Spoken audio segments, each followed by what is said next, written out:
Hi everyone, this is a follow-up to the video I made on vocal recording basics.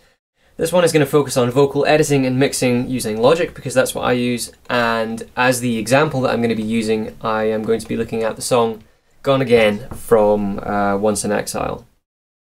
I'm going to basically give you an overview of my own workflow, and hopefully through that I'll be able to explain little things along the way that I think are key to the process and give some tips generally about how you might go about editing and mixing your vocal recordings in with your music. So the very first thing that I'm going to do is zoom right in here, close this up. So I'm going to be looking at the second verse vocal part. And I'm going to start over here with the raw recording. So it's this track here, number 15, helpfully called Recorded. And this track here is basically an amalgamation of my favourite parts of all the takes that I recorded for this particular verse. So I've opened this up here and you can see this, for example, down here, that's one take that I did. Here's another one here. I've got some little bits I recorded individually. And basically what I can do after recording several different takes is choose what I think are the best parts of each take to then construct the final track. So for example, down here I've selected this portion because I think this is better in this take.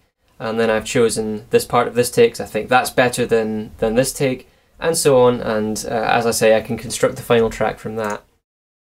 And that just gives me, as I say, an amalgamation of all of those parts that I think are best. So with this recording, what you're going to notice, actually, even just by looking at the track and looking at the waveform, you can see that the dynamic range varies quite a lot in that recording. So the first thing that I tend to do is to throw a compressor on that track. Now I should say I'm not going to go through the function of the specific controls on a compressor, rather just my use of them. So this is the standard kind of collection of settings that I tend to use on my vocals. It's a moderately strong compressor which does catch vocals that might have been recorded quite quiet and tends to take loud sections down a little bit to just even everything out. The output volume on this is sometimes quite extreme, so I tend to take that down a little bit as well. So with the compressor now on that track, what I tend to do is bounce that track down so I have a single waveform, which is that vocal take with the compressor on it. And from that point I can then start putting on further effects. So if I go up here, because this is now where I've put the track, I bounced it down. So here we are, we're looking at it here, and oddly enough the first thing that I tend to do with this is throw another compressor on with mostly the same settings. Now, I know that I could just use a single compressor with some more strict settings from the get-go, but I prefer to have a kind of modularity with the effects that I put on my tracks, so I can plug in and out specific effects really easily. The output gain on this compressor, I've taken down way more than the first compressor because, as you can imagine, a chain of two compressors really kicks the level of everything up quite a bit, especially with the auto gain that the compressor applies. Now that that's been compressed, the next thing I normally do is to look quite zoomed in at the waveform and take out the breath sounds. So this is a matter of personal preference pretty much. I tend to find that things sound a little bit more professional if you tend to take the breath sounds out. So I think I've done it to the first breath on here already, but if I solo this and play it, you should hear, I think this is one over here. That looks like one there as well, so let's take a listen. Closer now, whispers through the wall. Yeah, so those breath sounds, you might not notice them too much in the final mix, but helps my peace of mind to just take them out. So that's what I do. So basically I can take them out non-destructively. I'm not editing the actual waveform here. I'm just editing basically what portion of the waveform is playing. So to just actually show you, so I can select, I'm just holding command here and clicking and dragging. I can just select that breath, and if I hit backspace I can actually just take it out. I can do exactly the same over here, careful not to catch the actual good vocal part. Take that out as well. So now when I play this back, you will notice that the breaths, hopefully if I've done that right, should be gone. Ever closer now, whispers through the wall. I wake one day. So I think that sounds a whole heck of a lot better than leaving them in. As I say, that is kind of personal preference, but that's what I tend to find that I'm doing now with my vocals. Having done this, I can now start applying some of the more interesting effects like reverb and echo. So in this specific case, I'm only using a reverb effect. I tend to try and be quite subtle with these. The reverb time on here is 2 seconds, so quite low, and the wet mix is down to 19%. I tend to find anything above 20%, especially if you've got a long reverb time, really tends to mush out the vocal and basically makes it sound really cheesy and rubbish, so I tend to try and avoid that. Well, you just heard it without the reverb, but one more time without the reverb. Ever closer now, whispers through the wall. And then I'll apply it. I wake one day to find you gone, and follow far too slow. So you get it sounding quite nice, quite atmospheric like that. Something that I sometimes do alternatively is to use an echo effect instead. Now I have to cut the wet on this down quite an extreme amount because otherwise it can be really, really prominent and really noticeable, which you don't want. I colour it a little bit negatively as well, so I'm losing some of the high end in the actual echoes. That sounds like this. Is ever closer now, whispers through the wall. So that's a kind of sharper, cleaner effect than a reverb. That's actually something that I might tend to do on chorus vocal parts. Instead of reverb, I'll tend to use an echo just because it, like I say, a reverb tends to mush things out just a little bit if you overdo it.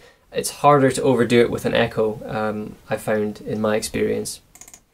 Alternative to an echo, I've now sometimes started using a stereo delay effect.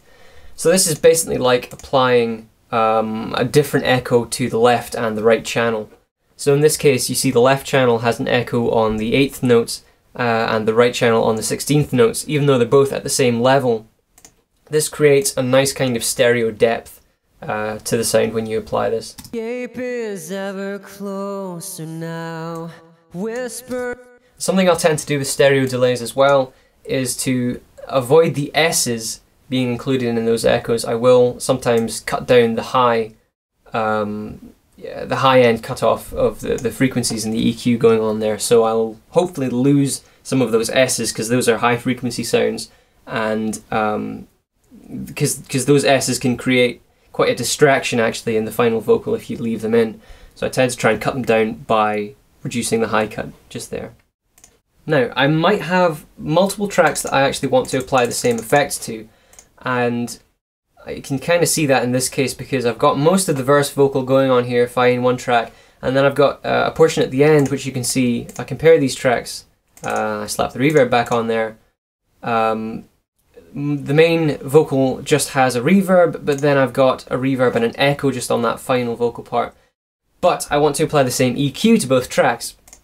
So what I do is create a bus track. So basically this is a track that I can route the output of each of these tracks to. You can see I've called this one verse bus here. And basically by doing that I get one set of controls over here which appears next to the standard effects of any track that you've routed to that bus.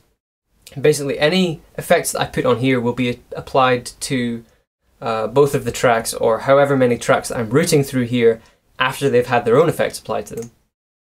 So after the compressor and the reverb, and the compressor, reverb and echo of these tracks, they're going to get an EQ applied to them. And the EQ that I've put on here is one that just cuts the low end very slightly, quite low frequencies, below 100 Hz or so, because I tend to find that if you have a vocal that's quite bassy and quite boomy, that can sound really far too much up front in the mix, and it doesn't sound very nice, so you want to try and blend that in, so I've just cut the low end down a little bit.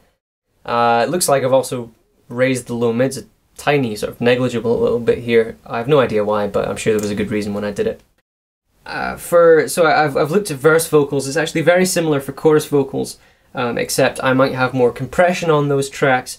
As I said, I'll probably definitely use stereo delays over reverb on vocal tracks, because the reverb makes the vocal just feel a little bit lost in the mix if you tend to overdo it. And another thing I will do is I will normally double chorus vocals. So I'll sing the part twice, apply pretty much the same effects to each track, but bring the volume of one of them down quite a fair bit. So the very slight and subtle differences in the vocals together I think that makes the overall part sound stronger and more prominent.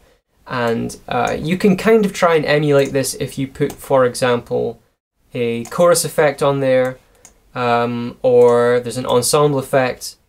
Basically anything that artificially tries to beef up that sound. You can actually emulate yourself pretty well if you simply record multiple takes and mix them in with their volume being slightly different there.